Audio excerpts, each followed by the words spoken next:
I have so many questions for him, especially for you guys who are like transitioning in your careers. Hi, Gilad. How are you doing? Hey, hi Joy, how are you? I'm great. It's good to see you. I don't know. Good I to can be see here, like good half to of be your seen. face. I can't see the full. Mm, mhm, mm. There we Yeah, go. now I can see you. Now you can see the full kipara. Yeah. Yeah, now I can see you fully and wholly. How have you been? It's so great to I'm have good, thank God. No you. Yeah. complaints. All right. It's really good to hear no complaints because that's not what everybody is saying, especially these 9 months that we've been through. It's been madness. It's been crazy. How have you been able to keep afloat? You know, no complaints is one of those official answers that you just say because you don't complain because nobody listens, so you just say no complaints. But don't get me started, as they say. I'm o- I'm okay. No. You know, I mean, Yeah. um, you know, it's been what do we say? Interesting times, weird times, unprecedented times. Um, but yeah, crazy times, and you know, like everybody, we adjusting, fixing, learning to live with our new normal, whatever that is. Whatever that is. Okay. So I mean, it's been quite hectic for a lot of people in the recording industry or music industry, I should say. Yeah. Some of them have had to reinvent themselves and also discover new ways of selling their craft. How has it been on your part? It kind of was. It kind of went in stages. When you know when Corona happened, it was what mid March, right? Yeah. I just saw a story now on TV that it's a year since the first case was announced in China. So we've already been living with this for a year. But yeah, in mid-March and April, when the lockdown happened, um, I was kind of at the height of things. Yeah. Was just coming out of a very big show that we had in January, actually with the biggest crowd we'd ever pulled for my own show. We had over 1,000 people here since the first case, where it wasn't like a festival. It was just China. me So we've already been with living super with this for a band. year. And is this the No, this one? one that you show, the one you're showing now, that's NRG Wave in Mombasa. That's New Year's Eve, 2019, I think. Yeah, New Year's Eve 2019. 10,000 people in Mombasa. Yeah, so I mean, when Corona hit, I was like, you know, kind of at the height of things in terms of live performances, live shows. I hadn't released music in quite a while, for a few months, Yeah. and I was coming on. I was on the back end of a writer's block that had lasted for quite a few months, where I just couldn't find myself coming up with any good lyrics I was happy with. I wrote quite a few things, but I kept throwing them out, feeling, you know, they're not good enough and stuff like that.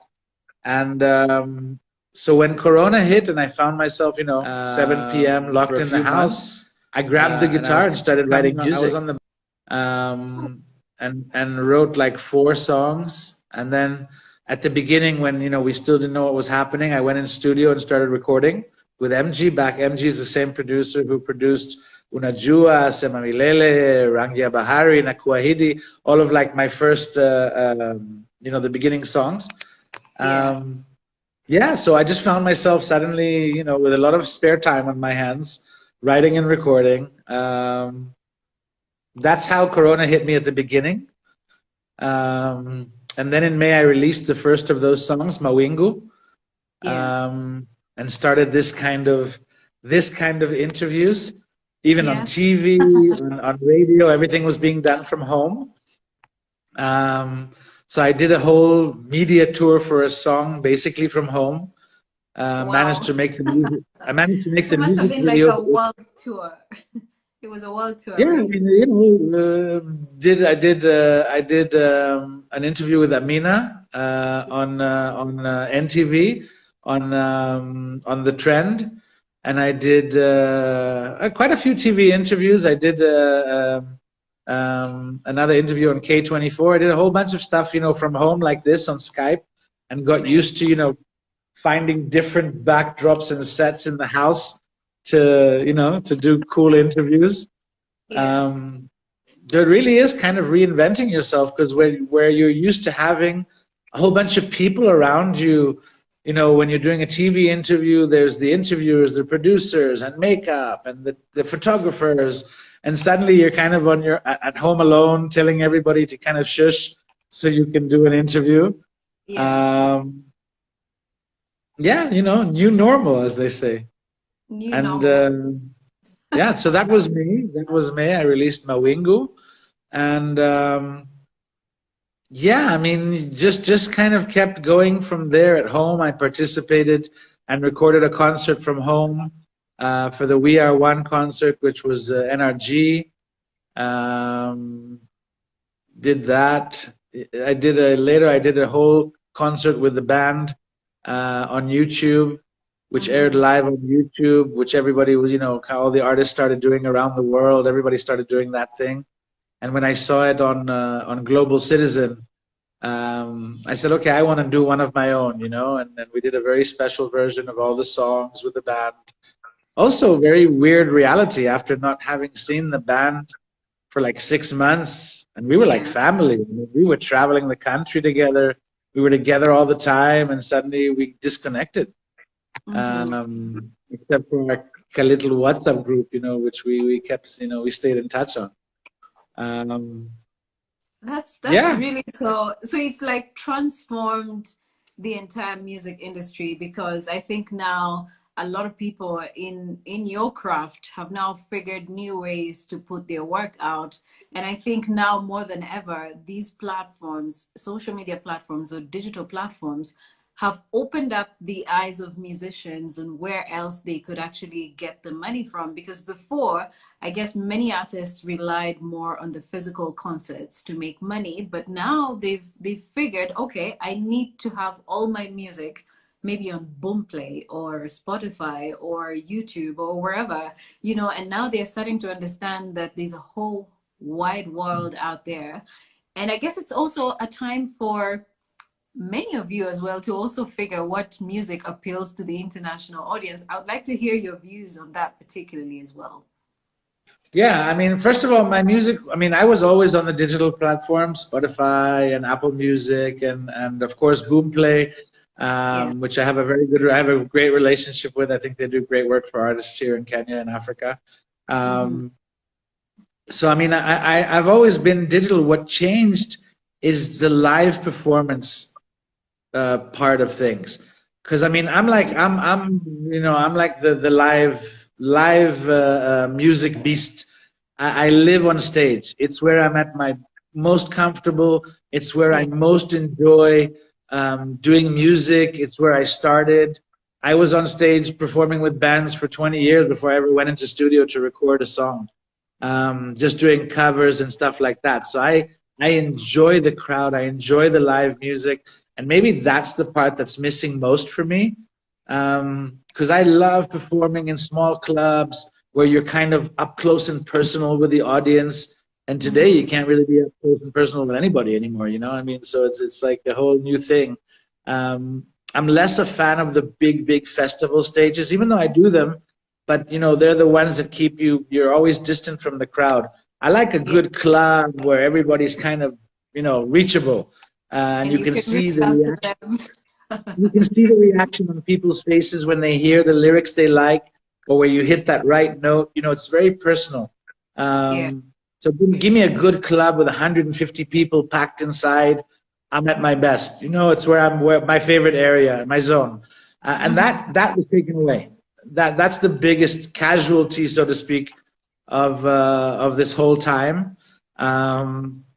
And it's like you said, it's finding out new ways to reach people at home, and like you can't do that anymore where you can see the crowd in front of you.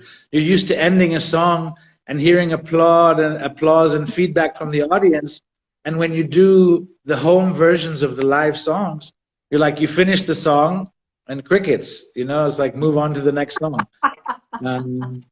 hoping that everybody at home Oh, is man. singing along, imagining people singing along at home. Um, but it's, Yeah. I mean, I don't think we're going back. I think that the future kind of holds a mix of the two, where online live shows is a thing now that we have. Right. That's really, but is that something that you have made peace with? Like the fact that this is going to be the new normal, hybrid performances, and then the virtual bigger world out there. Have you made peace with that? First of all, I make peace with whatever life throws at me. You know, I'm kind of like that. I go with the flow. But like I said, you can hear even from my talking, I Yeah. really miss, I really miss the band and the live show interaction with people. I miss that a lot. I Mhm. had a couple of appearances in clubs now when things opened up, because you know you have to work and it's good to get out there, but it's very weird. It's very weird where you're like mask and sanitizing and walking in, and you get into the club and there's no rules. All the masks and stuff is left outside. People are like just back to Yeah. normal. It's really weird. So I had like one appearance, not with the band, just me by myself. It was fun. It was great to be out again. But it's really weird. It was really Yeah. weird. It must really be weird. But anyway, let me now take you through it, because there's a number of people who've been asking, how were you able to switch from a diplomat to agri-tech expert and then to full-time musician? I mean, these transitions, and then you've been really like so good at each and every one of these roles. How were you able to ace them all, while still holding this passion for music that you've had for the longest time? You know, I mean, as a personality, I'm a kind of a jack of all trades. Like I can jump around from different things. In terms of passion, I tend to find passion in what I'm doing, whatever that is.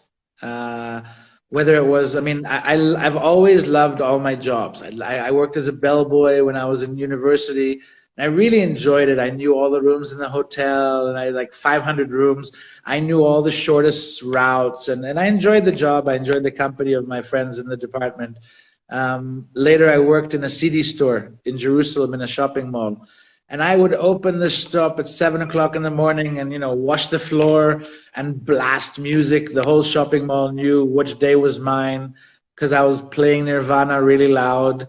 Um, Later, as a diplomat, I loved the job. I really enjoyed it. I was a journalist on Channel 2 TV news in Israel.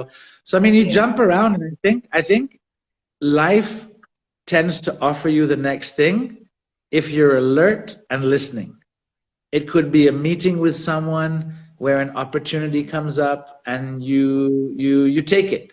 You kind of, the person might throw out a line like, "It would be interesting to have you work for me," and before they know it, you've turned that into a job proposal. And you're talking about in details. Yeah. So life tends to open the door, and if you're alert and you're listening and you're interested, you move on to the next thing. For me, I mean, I'm a diplomat son. I always Okay. wanted to be, to kind of follow my dad's footsteps. Um, so, I mean, that was something I always wanted to do. And when I joined, I was in Channel 2 TV News, and I tried to, this was after my first round as a musician. So I was part of a band in Jerusalem in my 20s. We did it for 3 years. And at the time I thought, that's it. I'm going to be like a star, and that's what I'm going to do. And then reality happened, and family happened, and there was no real money in music. So I went to work in the news. Um, and while I was in the news, I applied to the cadet course of the foreign ministry to become a diplomat. The second try I got in, left the news and moved to the foreign ministry. My first posting was here in Kenya in 2003, and I That's did that amazing. for a couple of years. Sorry? That's really amazing. Bellboy, journalist, diplomat. Wow. Yeah, Okay. yeah, yeah. As life just kind of progressed every few years, an opportunity came up and I took it, or I let it myself, like in the case of applying for the foreign ministry. But I mean, that's not something that you do thinking I'm definitely going to get in. They accept, like, we were 19 out of 2,500 who applied. So the statistics are not very high on getting in and getting accepted. But you try. People try. If you studied international relations or political science or stuff like that, that's what you apply for. Like I said, I got in on my second try. This was 2002. The cadet course is very intense, amazing. You get to meet like all these senior people in Israel, and you're all, in your early 30s. And like I said, after a year, I got my first posting here in Kenya as deputy ambassador, and did that for a couple of years. And then literally unexpectedly one day, my older brother, who was in the States, met the Consul General of Israel in Los Angeles, who told him he was looking for someone to fill a position in LA, which was more media related. And my brother told him, started talking about me and how I'd worked in the news. 2 o'clock in the morning, I get a phone call from LA, and my brother's like, listen, you've got to talk to this guy. He's so cool. He puts him on the phone. Half an hour later, he's convincing me to apply for the position of head of communications in Los Angeles, which I did, and I got accepted. So I was supposed to be in Kenya 5 years the first time. And, unexpectedly, here I was moving now from Nairobi to live in Beverly Hills, 3-year stint in Los Angeles, working Hollywood. Incredible. But I came back to visit Kenya in the middle for holiday, really missed Kenya, loved it here, and it was really difficult to leave. What was it that attracted you to Kenya? Like, was it, because for me, it's always about the food. If I go to a country and I can eat the food, I'll stay there. Love the food. I'm a big fan of food, no question here. Love the food. For me, it was the people and the freedom. The ease with which you can do things here. People here are much less critical, I found, of people here showed a lot of love. I really connected here, mostly to people. Felt very kind of in my comfort zone living in Kenya. Of course, the geography and traveling and all that, but it's like I always tell people, beaches are great and safari is great, but that's good for a tourist. It's not what's going to keep you living in a country for so many years. And Kenya to date is the place where I've lived longest in my life. Because I was a diplomat son, we moved around every few years. Yeah. So I literally spent my whole growing up years. I grew up in New York for 2 years, and London for 4 years, and Turkey for 5 years, Germany for 3 years, Israel, on and off. But consecutively, Kenya is the place where I've lived the longest in my life. Amazing. So I really kind of felt rooted. And so moving to LA was a bit weird. Big change, but career-wise, not something you can say no to. It's a big opportunity, very central position. In my 3rd year in LA, just as I was heading back to Jerusalem, now you're allowed to be out for 5 years at a time. So I'd done 2 years in Kenya, 3 years in LA, heading back to Jerusalem, already been appointed political advisor to the PS, containers packed, heading back to Jerusalem, at least for a few years. And then I meet, coincidentally, if you believe in that, I don't believe in coincidence, I meet my former neighbor from Nairobi. Yeah, exactly, always.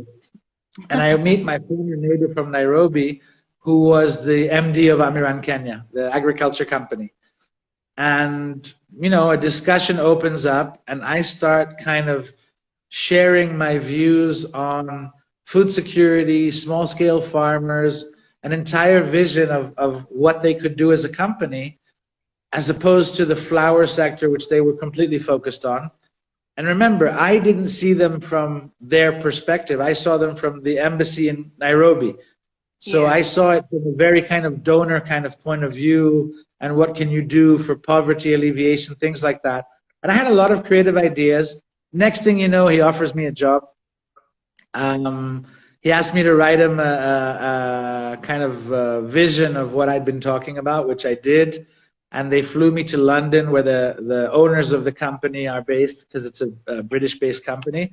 So I flew to London without anybody knowing, like very hush-hush, because I'm still working for the government. I flew to London and did an interview with the CEO of the group, and he hired me. And then I went back to Jerusalem to tell the PS, where I've been appointed as his political advisor, that not only am I not sticking around, I'm actually going back to Kenya to work in agriculture.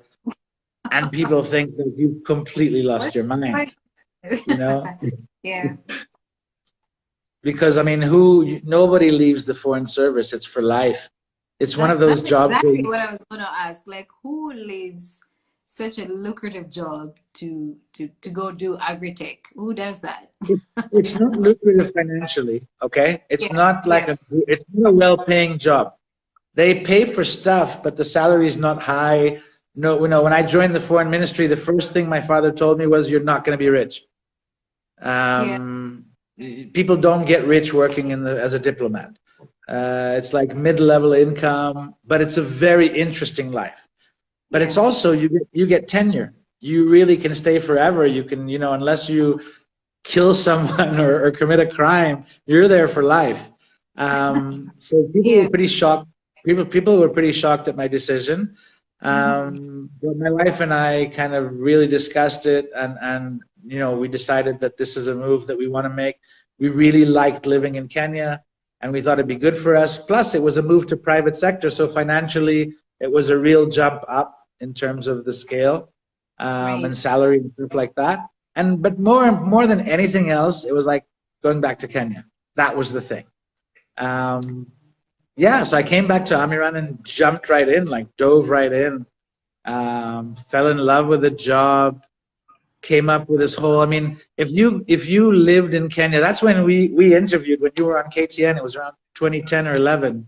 Yeah, that was, I think, I know it must have been 2012 actually, because I joined in 2012, From 2009 till about 2014, 15, Kenya was going nuts over small-scale agriculture.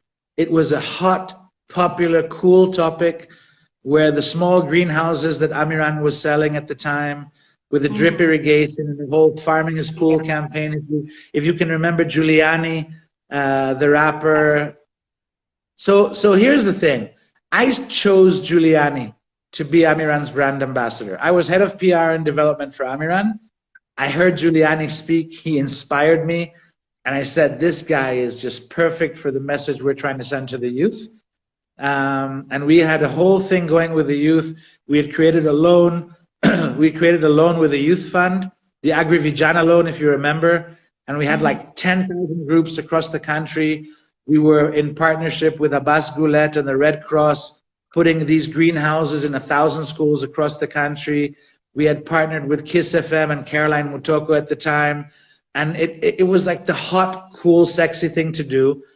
And without tooting my own horn, on the PR level, I was the noisemaker. This was my baby. You really were the noisemaker. And so, from what I gather is that this was something you were passionate about. Yes, the diplomat job was good, but then this was something that really got you out to do something that you really, truly loved. And so what now happened from this point on? Is it at this point that you now said, okay, fine, I think there's also the musical side of me that I also need to explore? It wasn't exactly like that. First of all, let me say about the passion. I don't come from agriculture. I come from a very city life upbringing. Like I said, I grew up in all these capitals around the world as a diplomat's kid. I didn't know anything from agriculture, but I knew the let me say, the philosophy of food security, if you will. So, when you come up with an idea and you're pushing an idea and suddenly you get to a school and 200 kids are passionate about studying agribusiness in a country where, you grew up in school here, what was punishment? It was going to weed in agriculture, right? Yeah. So, we led a mindset change among the youth at the time which you really, I mean, I was naive enough to believe at the time that, you know, we're going to change the world and, you know, feed people and all that stuff. It's something that I was very passionate about. Right. Around 2010, back in Nairobi, going out one night to a club with friends, Calabash Band was performing. You know Calabash Band, right? They're like one of the famous cover songs band in Kenya. They've been around for over 20 years. Mercy Myra was the original singer, and then later other famous singers came in, Linda Mudhama, Wendy Kimani. So they always had these famous lead singers. And when I saw them performing in a band, I hadn't been on stage over 10 years. And I just got that itch to get up and sing. And so I whispered to the bass player, Johnny Bass. I went up and, you know, whispered in his ear, "Can I get up and sing with you?" And he's like, "Do you sing well?" I'm like, "I'll be okay," you know, and you know, "Which song do you want to sing?" And I chose Hotel California, got up and sang with them. And as soon as I finished, they're whispering, "Okay, what else can you sing?" Wow. And then, you know, we did. It must have felt good. It must have felt like, okay, all right, I guess this is my entry back into the thing I've always loved. It wasn't like a feeling of entry. It was like just a one-time thing. I was having a good time in the moment. We did No Woman, No Cry. We did Redemption Song, Master Blaster, 3 or 4 songs. So the week that follows, I come back into this bar, and as I'm walking in the door, literally, they begin to play Hotel California and motion me to get back on stage, like the guy from last week. Right. And this relationship with the band with Calabash begins to develop, and I start coming every week. And about 6 months in, I'm singing with them literally every week. And rumor had spread in the Israeli community in Nairobi that I was singing with the band. And the Israeli ambassador says to me, he calls me and he says, "We have Independence Day going on at my residence, and I hear that you're performing with the band. Would you be interested in bringing this band to perform and doing some songs with them? And could you please teach them?" Yeah, I mean, I remember, I'm a corporate executive working for Amiran. I wasn't taking any money. There was no money involved. This was 100% for Calabash. They told me the price to quote for the embassy. Embassy said yes, and I didn't get any money for this. And I was just having a good time, and I was only supposed to sing a few songs. But the ambassador asked, "Can you teach them a couple of songs in Hebrew?" So for the Independence Day. So we go into a rehearsal room, and as I'm teaching them the songs in Hebrew, in the free time in the rehearsal room, we're creating new cover songs for me to widen my repertoire with the band. Right. By the time Independence Day hits and after, I'm like 3 times a week going out to sing with this band. When they have enough gigs, sometimes they need to split the band. So it got to a point where I was taking on my own gig as lead singer. Again, not for money, just for fun, but just to help them out. And since they need to split the band, I can fill now. By now, I was doing an 1.5-hour set of music. So they would just send me to a club and say, you know, "You hold your own with this band." At some point, I was on vacation in Watamu. And I'm sitting on a balcony in a hotel, playing around with an acoustic guitar, singing a song in Swahili that was in my head. Waraya mwisho mina wewe, kona na kipindi kile twasomai, shule msingi kigumai.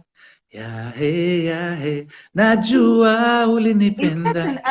That's an Ali Kiba song. And you actually knew the words. You knew the lyrics. At the time, I was kind of like a parrot. I was mimicking. I didn't know what all the words meant. Yeah. But I was kind of, so I'm sitting on this balcony and I'm on a second floor. So the people down at the bottom, there was nobody there to my knowledge. And I'm singing loud. I'm just having a good old time with the guitar. And when I get done singing, I stand up and there's 3 gardeners of the hotel are standing there. And they're applauding. And they look up and, "Uyu ni muzungu." And they freaked out, you know? And that's the first time I heard that. That's the first time I heard that phrase. I went back to Nairobi. Like, what do you mean?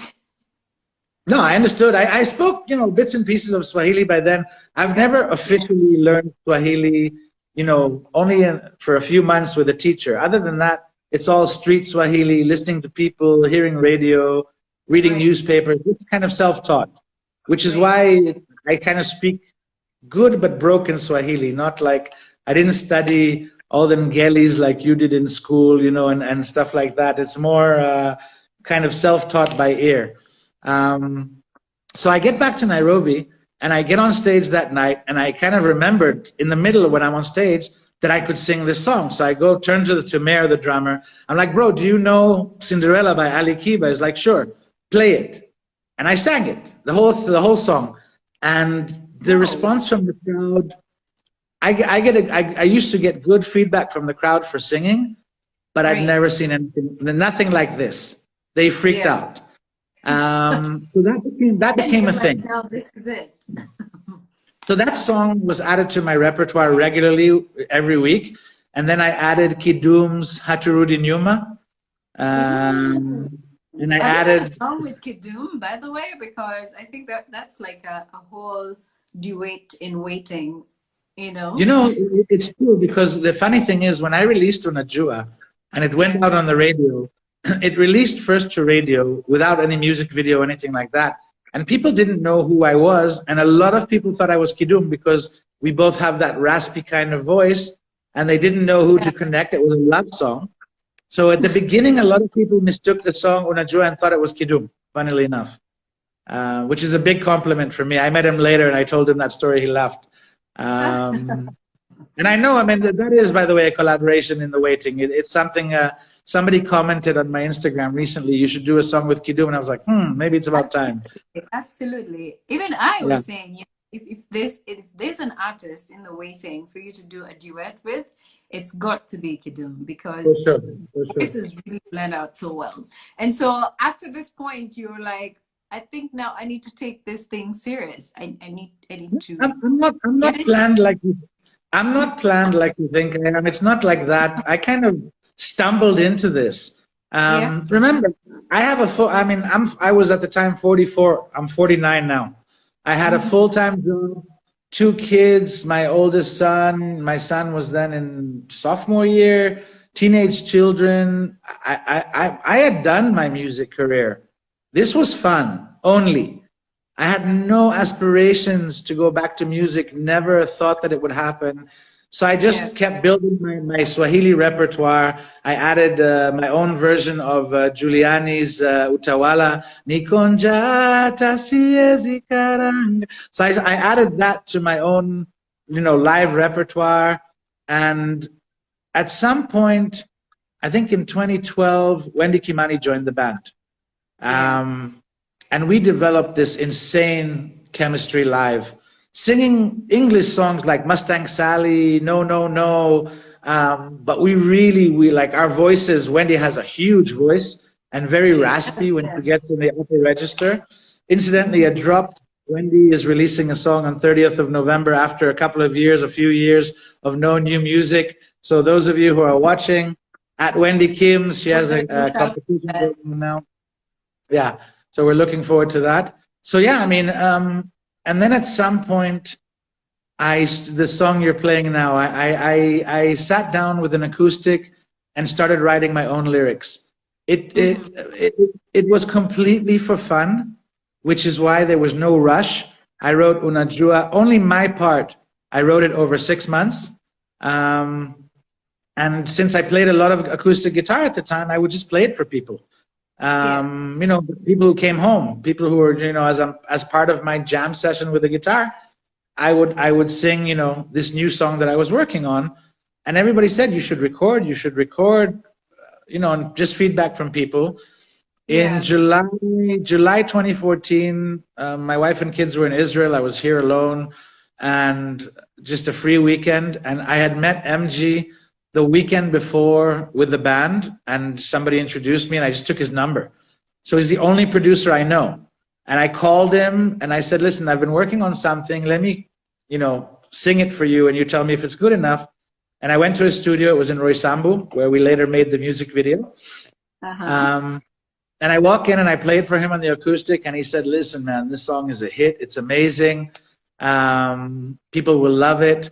So we recorded. We just right there just started working on it. He sent me a track, and over I don't know, about 3 weeks we recorded the song. Yeah. And I needed BGVs. I needed background vocals for the song. So who would I ask if not Wendy? Because she's like my buddy from the band. So the next weekend, we go to sing with the band, and I tell Wendy, you know, I play her the song, and I say, I'll send it to you, and I don't think we even had WhatsApp at the time, you know, Right. and I said, I'll send it to you, and you can you sing, you know, come and sing with me in the studio. Wendy didn't understand what I was asking, and the next weekend, she shows up with lyrics that she has written for the song. Now this, I wasn't like very knowledgeable in studio at the time, so we asked MG, what do we do? He said, no problem, dude, it's like 2015. We open up the song, she can come sing. Sure enough, Wendy, we worked on the lyrics for a while, and she came to studio, recorded her amazing, you know, what has become a very famous version, Ajui Kunipa Love, you know, all the lyrics that she came up with. And then we sit on the song again, because Wendy got married immediately after, and her husband is Dutch. And so she moved to Holland, to Netherlands. And that's when we start thinking, okay, how do we do a music video? When will she come visit? And everything goes on pause as life goes on. I went to Washington for a working tour, speaking tour as part of work. And on the way back, I stopped in Holland and met Wendy and Marvo and her husband. And I said, listen, it's been months, dude, let's just release the song. Forget the music video, old school. Let's just release, because we don't know when we'll have a chance. And she says, okay. I get back to Kenya and, you know, create a YouTube channel and post my audio. If you look carefully, you see that the audio is posted with a still of me and Wendy from the band, which is like what I had of us. There's no like artwork, details, PR, whatever. Yeah. And I post the audio on YouTube, and I send the link to everybody I know, which included 5 famous people in Kenya from work: Caroline Mutoko, Jeff Koinange, Giuliani, 4 papers, sorry, and Carol Radul, who I didn't know in person, but we had hooked up on Twitter because she was a big supporter of Farming is Cool, which we were doing in the campaign. Right. So Carol DMs me on Twitter and says, great song, you should email it to the guy in charge of music, the director of music at Radio Africa, and James Joroge. I sent it to him on email, and Carol DMs me a couple of days later. I didn't even have her phone number, you know, and she DMs me a couple of days later, tune in to XFM, and she gave me 3 times a day, 9 a.m., 1 p.m., you know, and 4 p.m., and your song will play. And I'm sitting in the office at Amiran, suit and tie, corporate executive, told everybody, just leave me alone. I have to listen to this radio station. And, you know, by this time, my staff, who were all young, because it was all about youth and agribusiness, they had all heard the song, you know, so they were now fans of the song, and they heard the recording. I involved them in the whole process. And sure enough, the song plays on XFM. And I'm sitting there in my office, just like, it was like a scene from the movies where your song plays on the radio, but you're all alone and just, you know, celebrating with yourself. And then it just kept going. I heard it play again here and there. But then, you know, okay, life, you know, goes back, and I'd had my big moment of song on the radio. And now I was heading to Israel to Agritech exhibition with a delegation of ministers. Work. And while in Israel, in Agritech, I get a tweet from Nick Ndeda, who was then hosting the Saturday charts on XFM, the weekly top 30. And the tweet is the fastest rising song on the charts, up 12 places to number 12. Unajua, Gilad, and Wendy Kimani. So the truth is, I didn't even know there were charts. Yeah, you didn't know about the rotation and how the music goes up in the radio. Nothing. For me, my song had played. My song had played. A couple of other people said they had heard it, and you know, that was it. So by the time I get back the next week, the song has gone up on the charts to number 6. And I begin to spend my Saturdays, like the thing for me on Saturday is now to listen to XFM charts. And I start, tweeting with the fans because everybody's tweeting about the songs. So went up to number 3, number 2, number 1, spent 6 weeks at number 1, went down to number 2, up to number 1 again, and ended up spending 17 weeks on the XFM charts. By this time, people are calling me from Nakumat. Your song, Nakumat used to play XFM and Kiss FM on the radio. So people are calling me, I'm hearing you on the radio, I'm at Nakumat, stuff like that. And more and more the song is out there, but I've not done any interviews, I've not done any promotion. It just got out there by itself. Like I said, people thought it was Kidum. At this point, people still don't know who you are. They've just had the song and they know it's no clue. Gilad Millo, but that's it. No clue. So around this time, I met Kaleche Mumu at Kiss, and she was releasing a song, and she invited me to her song release, which was being hosted by Mseto, by Willie Tuva, DJ Flash, Samir Brai, Fundi Frank. They had that crew, and they were launching songs every week at K1, music videos. So I went to her launch, and walked up and introduced myself to Samir and Fundi Frank. And I'm like, I'm a musician. I have a song on the radio, Unajua, and everyone's like, it's you? And you should, when you do a video, you should launch it with us. The whole thing, and that's when I got the idea to make a music video. Wendy knew Mushking, who, grew to become the guy who did like 7 or 8 of my music videos. I met him, we really bonded, and we came up with this concept of a video in Roysambu. He introduced the idea of the bike. You have to give credit where credit is due. He came up with, I wanted an Ugali scene, and I wanted a guy who was... You wanted an Ugali scene. Oh, wow. Yeah, I wanted an Ugali scene, and I wanted to be in Roysambu. I wanted to be in the ghetto. I didn't want like a flashy thing. Just down-to-earth guy who's singing a love song. And Wendy was in Holland. So she contacted a crew there. Later, the same crew went on to make Usiende in Holland for us. But she contacted a crew and filmed her part of the video in Holland, which is why she's in an apartment with a wine glass. There's no outside views. So this was like a long distance kind of video where the portrayal was, you're so far away, I can't get to you, but I'm here, I'm thinking about you. Yeah, it's kind of reality kind of dictated the idea for the video, my part, but Wendy's part of the wine glass and the apartment and being in it just worked out that way because that's what we thought of filming because she was in another country. Yeah, so I mean we made the video and went on to launch it. And then when the video comes out, everybody's like, like those gardeners in the hotel, huyu ni muzungu. And everybody's like, oh, this is it.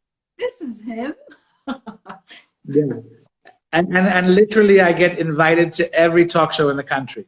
I mean, I just went out and did interviews everywhere. And at this time, I'm still, trying to define my own identity. I'm used to suit and tie, Mr. Agriculture corporate, and kind of mixing it up. Now you have to wear jeans and t-shirts and bunnies.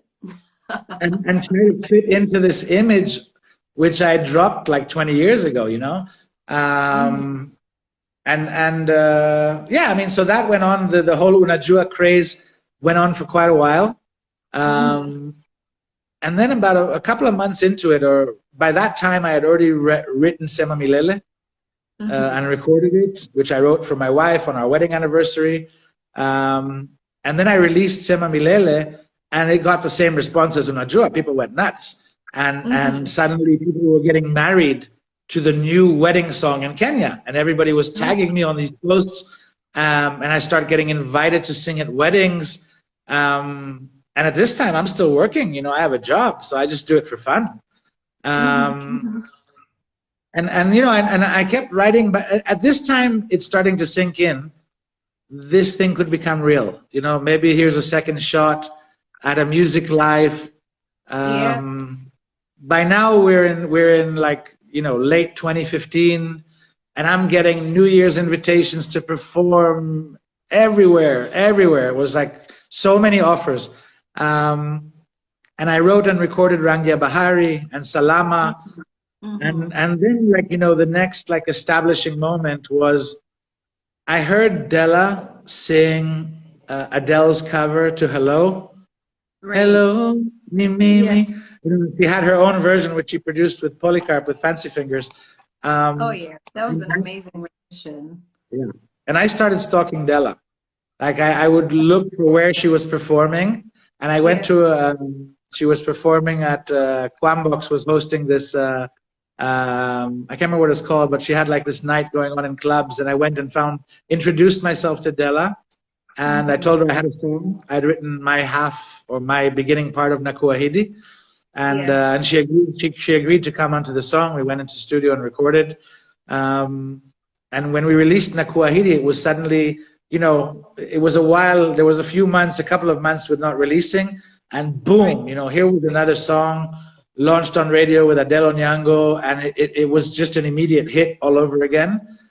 We won Best Duet of 2016 at the Pulse Media Awards, and by then, I wasn't concentrating on my work anymore.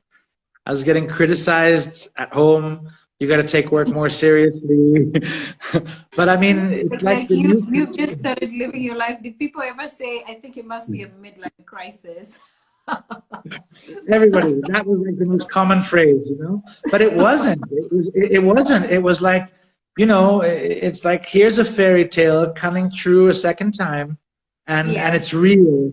And who does this? I mean, a foreigner, a Mzungu, in a foreign land, singing in a foreign language, and people are accepting it and loving it. And, you know, you live life once. When something like that happens, you can't just close your eyes and say, I'm going to stick with my corporate thing. I'm going to, you know. By this time, I had been moved up to be head of PR for the whole group. So I was in charge of 8 countries in Africa. I was traveling everywhere all the time. But I had a lot less staff and a lot of time to myself, so I was writing a lot. And then I sang. You remember they had the charity fundraising concert for Janet Ikua, who later passed away from cancer. Yes, who later passed away from cancer. Yeah. So I got invited to sing for that concert, which I did, and I got to meet Janet. And at one day in that concert, suddenly I met Bien from Sauti Soul and King Kaka and Nameless and Wahoo. And I mean, the whole lot of them, and everybody, all the popular ones. And they're all like, I'm in awe of meeting them, but they all knew who I was. Churchill, I met Churchill, and he invited me onto the show, and then I went on the show. This was still when I was working in corporate. I remember, you know, Churchill's show was recorded, and then I flew to Barcelona for a Microsoft conference. So back in the suit and tie in Barcelona, and watching Churchill from Barcelona.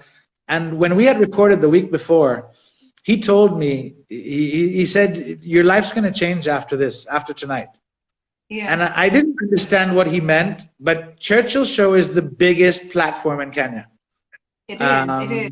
And it's the biggest, also online, it is the biggest platform. Yeah. So, I mean, when Churchill's show happened that day, I must have gone up by like 20,000 followers the next day. My YouTube channel, Facebook, Instagram, everything. It was a very unique show. I walked out on stage with the bike, with the Black Mamba bike, and the same red shirt from the video. So they were playing the video on the screen. And Professor Hamo was out there singing the song, and the crowd was singing along. Everybody knew all the words. And I walk out on stage with the bike, and the crowd literally goes wild. I mean, it's like in the movies, you know. And I got up and I sang Unajua with the band, sang Sema Milele. And he was right. Churchill was right. Things changed after that. The attention I got was a lot bigger. and I decided it was time to do my own live show. That's the time you now decided, okay, fine. I think it's now time for me to. Yeah, I'm on the verge. It's like on the eve of going off on my own. And I decided, and at the time, Amiran began to restructure, and things weren't kind of the vibe I wanted. So it was like the perfect time to leave and start my own thing. And I went and reached out to the only event producer I knew in Kenya who had produced the show for Janity Kua, which was Chris Kirwa. I'm sure he's watching you now, and he's just it'd be a big, massive shout out to Chris, who is another one of those people who had a massive impact on my, on my career, if you will. I met Chris and I said, listen, I want to do my own show. And he just jumped right on board. And we began to develop this idea of Gilad Live. If you remember in 2016, the colorful billboards all over town. That was Chris's job. Yeah, I mean, to this day, except for maybe Sauti Soul's own concert, no Kenyan artist has done a solo show that big. We had a red carpet, we had corporate sponsors, it was a fundraiser for charity. And it was a huge event at the racecourse, the rainiest day of the year. But I mean, everybody came out for the red carpet. Literally every celebrity in the country was there, from corporate to government. We were all there. Yeah, you were there. Yeah. You couldn't see us, but we were all there. We were all there. I mean, everybody came out. Adele Onyango hosted. Remember, I had spent 3 years in Hollywood. So, I mean, I came from that red carpet event background. And we had XTN Della on board as the social media leader, literally brought in all the biggest players. I mean, Vimal Shah came. It's also the business side of the country, you know? Right. We had a lot of corporate people there, a lot of corporate sponsors for charity. And I hosted, I had DJ Wesley and Piera as the opening and closing parties.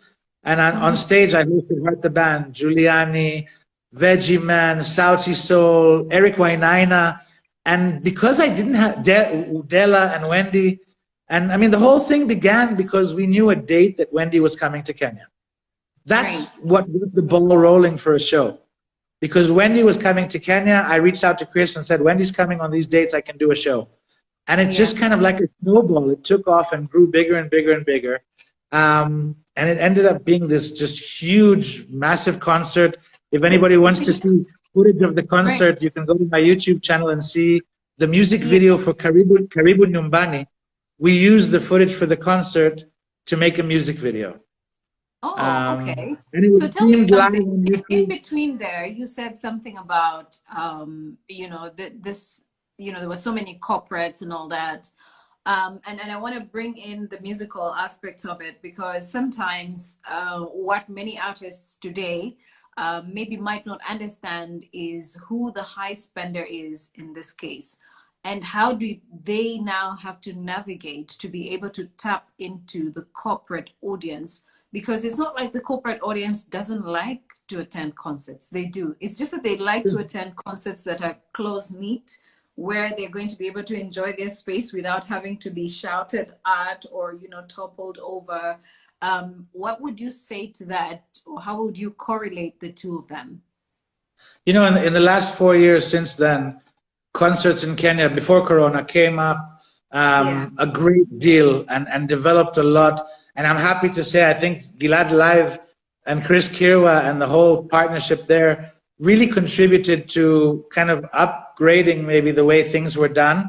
We had an entire corporate section. Corporates bought their own area, their own lounge in exchange, and we branded it for them.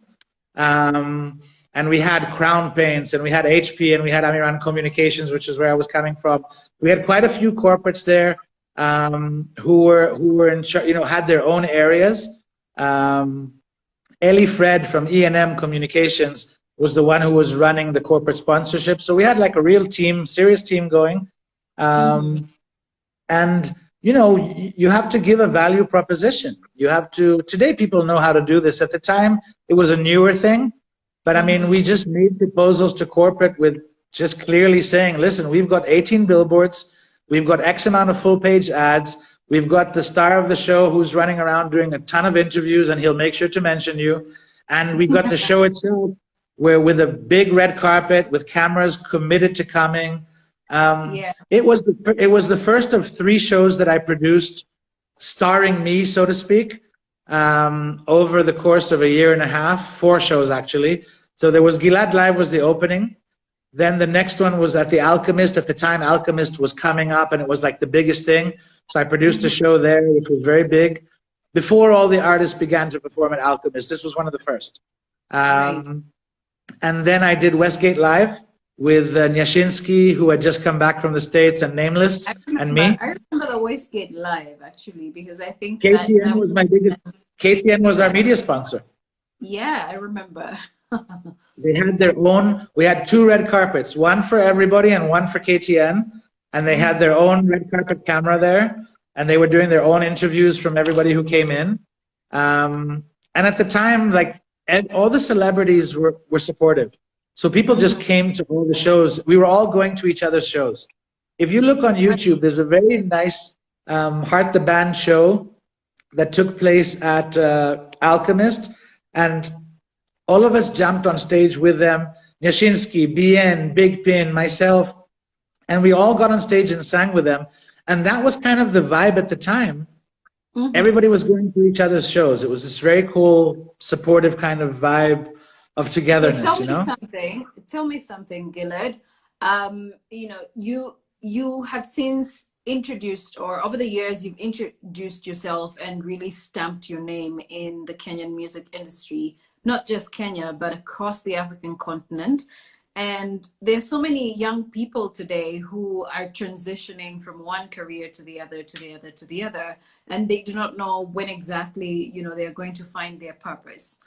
And the question I want to pose to you now is that, it's never too late, right? To figure out what exactly you'd want to do. Because if you told me earlier, you said, at 44 is when you are now starting to see, okay, I think there's something in me that I really need to take seriously.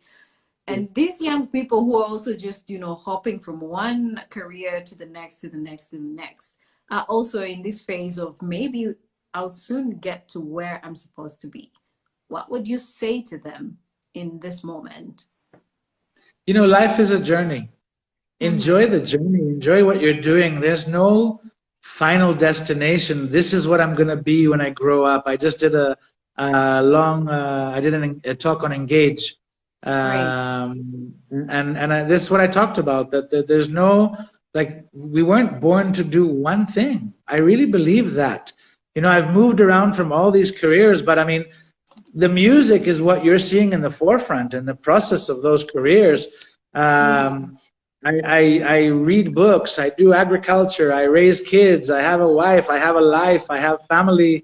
My son joined the army in Israel. We have a whole entire life going on besides the high points of music releasing and interviews that the public sees and whatever we show them on social media.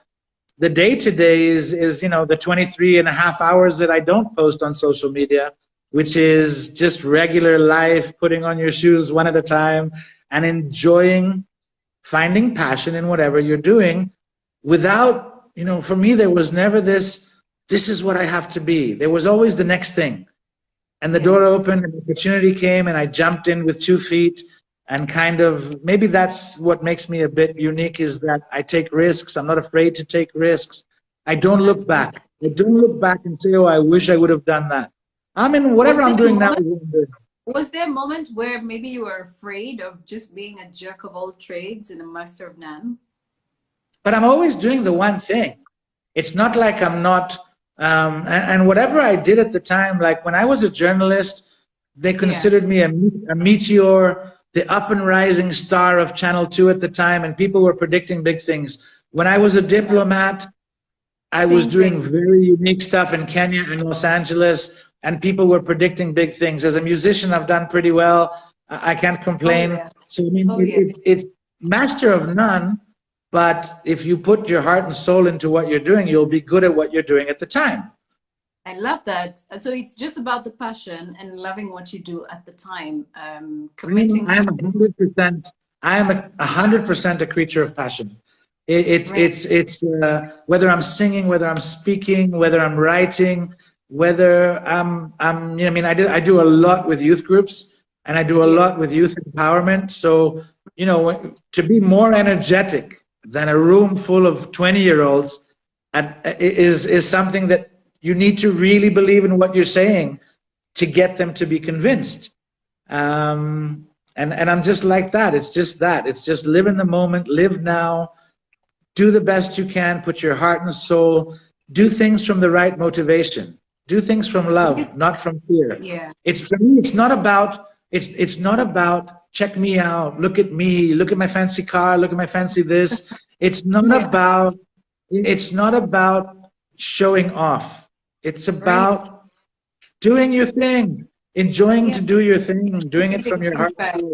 I love that. That's so inspiring. You know, love what you're doing. You know, because you only live once.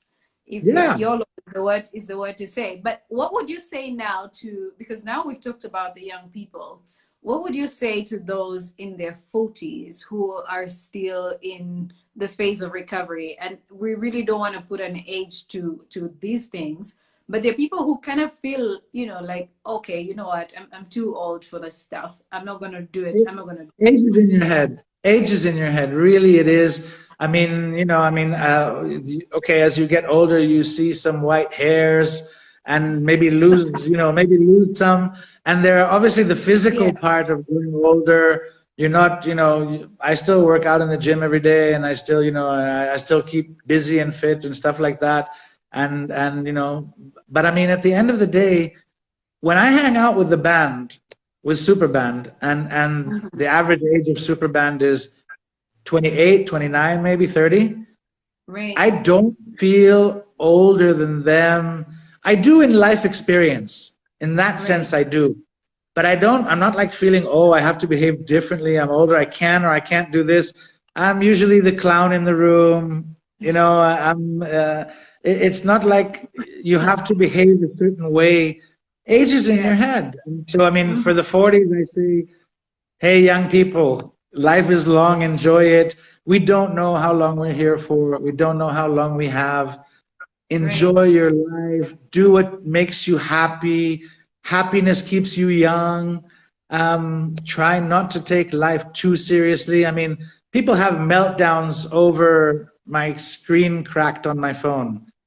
You know, I mean, take life with a grain of salt and proportion.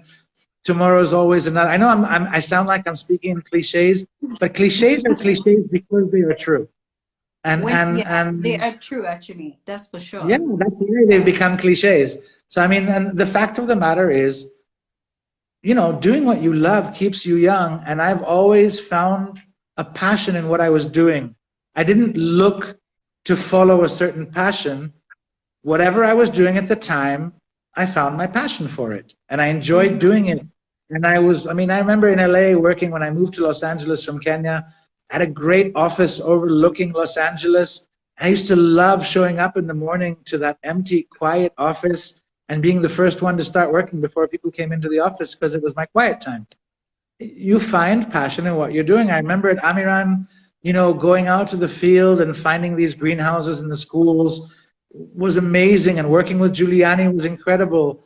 And singing, I mean, there's actually someone here. There's someone here who talked about the greenhouses. Let me just get let me see. Where is he? Must be down here. Okay. Yeah. There was a comment. Yeah. Omondi Nicholas is saying, how are the greenhouses doing currently? I was part of the story in Taita Taveta with the Youth Enterprise Development Fund. You know, I can't tell you that I kept up with the times of what exactly like developed over years, but I can say that like when I drive, I work out, I do a lot of farming these days in Isinya. So I like drive through Kitengela regularly. But I travel Kenya quite a lot. And okay, not in COVID times, but in general. And you know, when you're getting around and you see these small greenhouses, whoever's in the car with me at the time is going to get the story of why they're there and what my role was in you know, pushing the agenda of agriculture in Kenya, something I'm very proud of to be involved with. And when you drive around the country, you see greenhouses, and you know that they weren't there before we did that. Today, there's a lot of small-scale companies that sell drip irrigation and greenhouses to farmers. But Amiran was the first, and we were the first to do that. And when you drive around the country and you see small-scale farmers doing that, there's a sense of accomplishment to know that you had a part of that. I believe that it was after your company introduced drip irrigation to a lot of agricultural projects here that the government also felt it right to go to Israel and see how Israel uses drip irrigation for its there's a great relationship. There's an awesome relationship between Israel and Kenya. There always has been. You know, the funny thing is, when Uhuru Kenyatta when he was Minister of Finance, I think it was 2010 or 12, sorry, not 12, 10. Yeah, when he allocated the largest ever allocation of funds to drip irrigation in Kenya, I was the private sector voice that answered on TV to the budget. I was the representative of the private sector being interviewed. I think it was NTV at the time, answering what an amazing thing that was. Listen, the potential of this country. I know that's a cliche, potential of Kenya, but I mean, as an Israeli who comes from a country which is the size of Kajiado County, if you look at in square kilometers, Israel and Kajiado County are exactly the same size. And yet Israel is the biggest producer of horticulture to Europe, exporter, green the desert, all of that. And Kenya is still struggling with food security and stuff like that. And when you see, to me, I look at the land here, it's like a blank canvas of what you could possibly do. I mean, I'm still waiting for my citizenship, which I've been waiting for now since 2016. I'm told that I've advanced all the way and that my file is. I had my committee. I interviewed for the committee at Nyayo House, and you get called in, and they're sitting around the table, 7 of them, and they ask you first to speak in Kiswahili, which I did, introduce yourself, and then they went around the table asking test questions about constitution, government, what do you know about Kenya? And when we got back to the end, they asked me to sing, which I did. Okay. When they ask you to sing with the committee, you kind of know you did well, right? So I'm told that my file is literally sitting on the desk of the Minister of Immigration. So if he's watching or if his friends are watching, somebody ask him to sign. Because, I mean, if I have one aspiration... Is that supposed to be Dr. Matiang'i?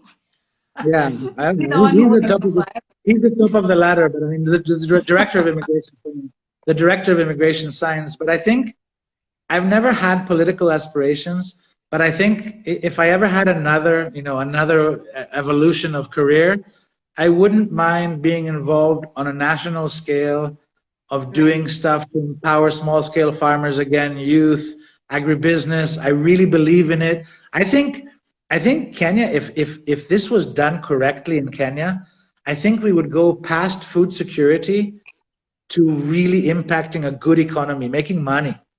People would really make money here. The potential here of making money is huge for small-scale farmers. Yeah, absolutely. And so I just want to bring you back into the music and generally just your life wisdom nuggets that you'd like to pass on to everybody out there who is watching. And then maybe we could probably get an a cappella from you on Swahili Girl and maybe Unajua. What would you like to say to fellow artists in terms of sustainability? How do you think that with the new normal, how do you think artists should go about their future, about their profession? In this case, it's a profession, it's a career, it's an occupation, it's literally everything that they depend on. How should they go about it based on your experience? First of all, stay passionate, stay hungry, follow your heart, keep creating. Always try to be the most creative person in the room if you can. Listen and watch what other people are doing. Because if you remember when Yashinsky did the first live show, He did his album launch live, and the whole country watched.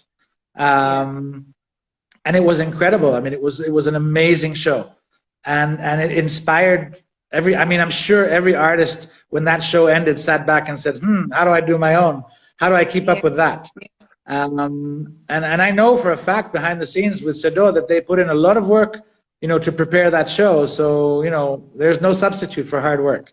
There's no easy, a lot of people, you know, kids sometimes, you know, young, up and coming, will send me like voice notes on WhatsApp, singing in the shower, literally, or in the, you know, in the kitchen. And, you know, they're like, discover me. I don't think that even happens in the movies. You know, I don't really think that even happens in the movies. You got to put in more work than that. And you got to get some experience under your belt if you're going to be serious. And you got to learn music. You can't just, oh, I have a pretty voice, I'll be a star. It doesn't work like that. Rarely. I don't think I've heard of any stories where that really happened. Even the talent shows like you know, X Factor and Idols, even the people competing for that usually have some experience singing, have developed their talent. They don't just show up from the kitchen with a pretty voice and they suddenly become stars. It rarely happens like that. So people shouldn't be afraid to put in the work, you know. And again, like I said, if you're a more serious artist, more established, always constant motion. You can't stay in place. I stayed in place for about 6 months. Like I said, with a bit of a writer's block, so I kind of like froze. But then when I came back, I released Mawingu, then I released Swahili Girl, which is, thank God, topping the charts in many radio stations in Kenya. Yeah, it's doing really well. So that's like, you know, 5 years after Unajua, here's a song that everybody's connecting to. It's a huge collab in terms of Eliad, my partner, is one of Israel's biggest stars. So I'm like the Kenyan in this collaboration, which is really cool. And to bring a big Israeli star onto Swahili, you know, onto a Kenyan song was fun to do, and it got a lot of nice coverage in Israel. Just keep having fun, you know. I mean, Swahili Girl is like one of the best feel-good songs I've done. I enjoy it more than anybody. Right.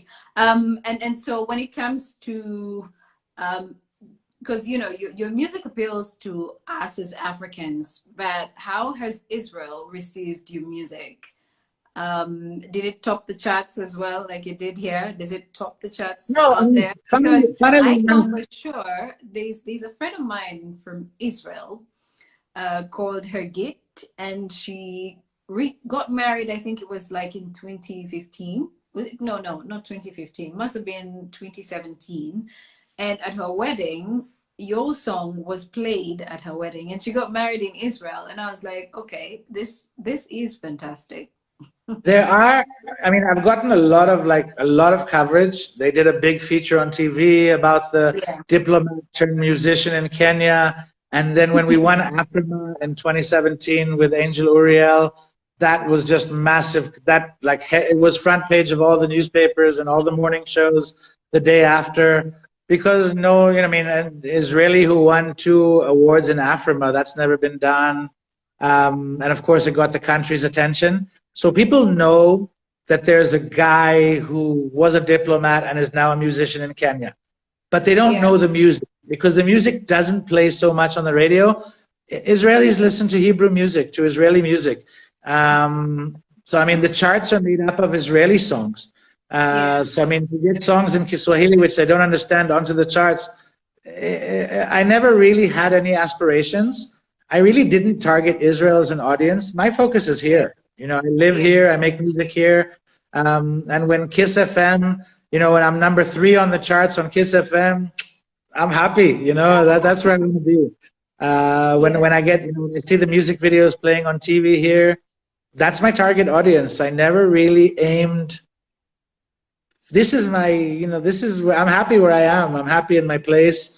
Swahili Girl. What does the future look like for Gillette? I don't know. I have a PR company, so I do, you know, I still work and have clients. I do some agriculture. I really love that. I still have some songs, you know, like I'm holding on to release. Everybody's been saying I should make a music video for Swahili Girl. So even though it's been a few months since release, Yes, we're all waiting for it. We're waiting. So, it's difficult because Eliad is in Israel. He was always supposed to come to Kenya, and then the COVID lockdown happened, so that we couldn't do that. So it's like a strange music video that needs to be made. But yeah, that's the pretty lyric video that we did that. Somebody's asking, I'm seeing a cool question here. Who is my role model? Your role model. I have so many. I have so many. It's not always famous people. It's people I grew up with. I have a great friend from high school who I always looked up to. My boss in Los Angeles was like a mentor for many years. Eliud Kipchoge, Lupita Nyong'o. Oh, okay. There are so many people who have done things that moved the world. Leo Messi. Human beings who defy expectations. Lewis Hamilton, those are the famous ones, But I mean, Nyashinsky, I'm a big fan of Nyashinsky. I don't know, I can't say role model per se, but I love the fact that he came back a second time and outdid himself. And that I think his music's incredible, Absolutely, So you can run. No, I said Kipchoge is my role model. I can't run like Kipchoge. But I mean, I'm inspired by human beings who defy expectations, who move you. And I'm spiritual. I believe that we're all here for a purpose, but it's not necessary. You don't walk around looking for your purpose. You live life, and when it's over, somebody will tell you what you did. Absolutely. There's somebody I was saying, does Gilad need a Swahili ghostwriter? Because I'm interested. Do you write your own lyrics, by the way? 100% of my lyrics. So far, 100% of the songs I've released, I wrote my part. So like if it was with Della or Wendy, they wrote their part. Or with Naiboy, he wrote his part, depending with Ben Sol, whoever I collaborated with. But I always write my own lyrics. In the recent 2 or 3 songs that haven't been released yet, there was a very talented kid in studio with us called Hamza Marcus, and he ended up writing a couple of the verses of songs that haven't come out yet. But I mean, I'm open. Like if we're in studio and we're jamming and suddenly something's missing and somebody throws out lyrics and they work, bring them on. There's not like I have to write 100% or there's no must. There's just the moment. I love that. Yvonne Kim is saying Gillette is this guy who has his own stand in music. He doesn't have to be always everywhere and remind Kenyans he's around. He is made and marked his place in our hearts. Okay. Thank you.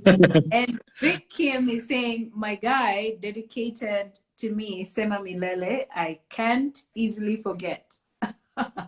What's amazing is how many wedding proposals have been, how many women have said yes to Sema Milele wedding proposals.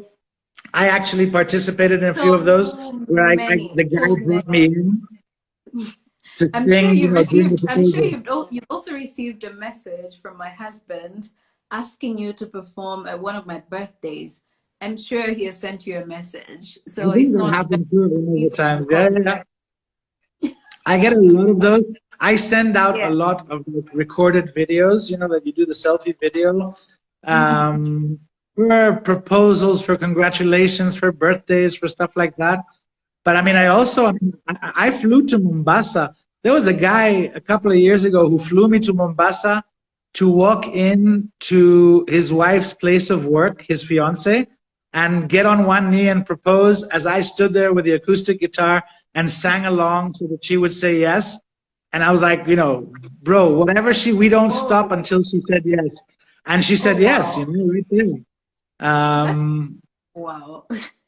So I've done that too. Very, very, very interesting. And there's somebody else who is saying, I remember how impressed I was the first time I saw that video. I guess Unajua, it was very down to earth.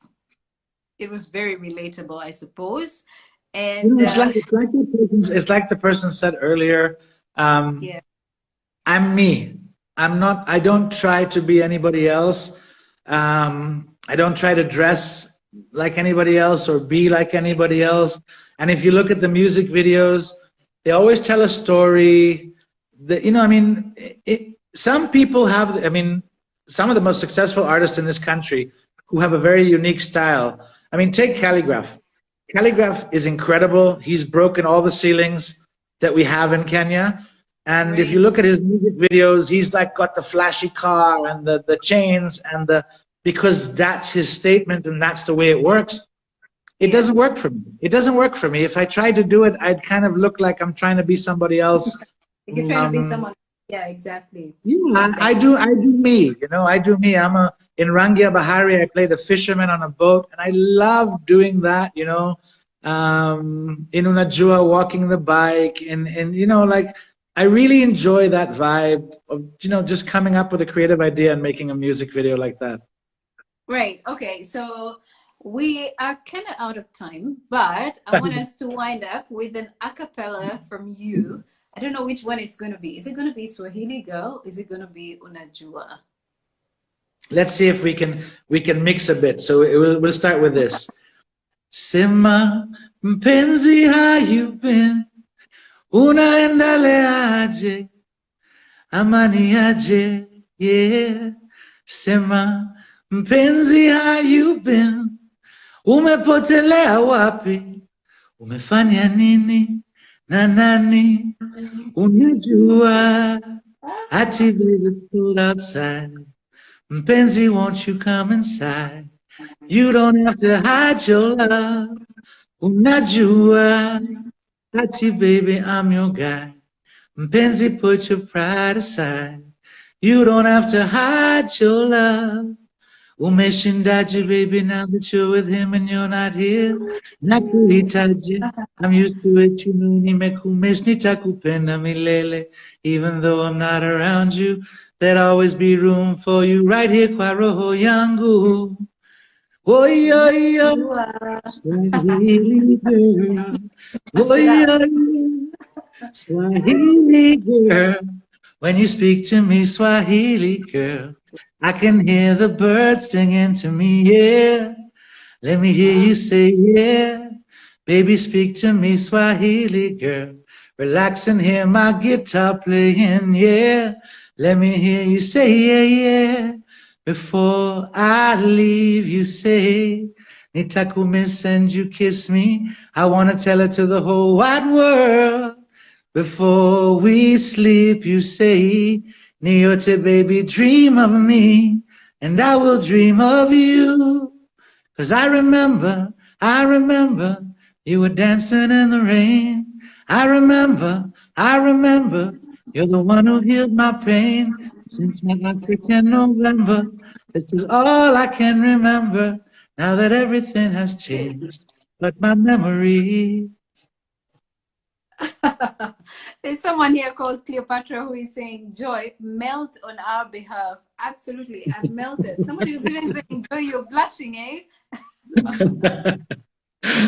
Man, okay, maybe my sons will grow to be artists, but you have an amazing voice, Gillette. Thank really you, thank amazing. you. Yeah, and thank you so much for making time to talk to us.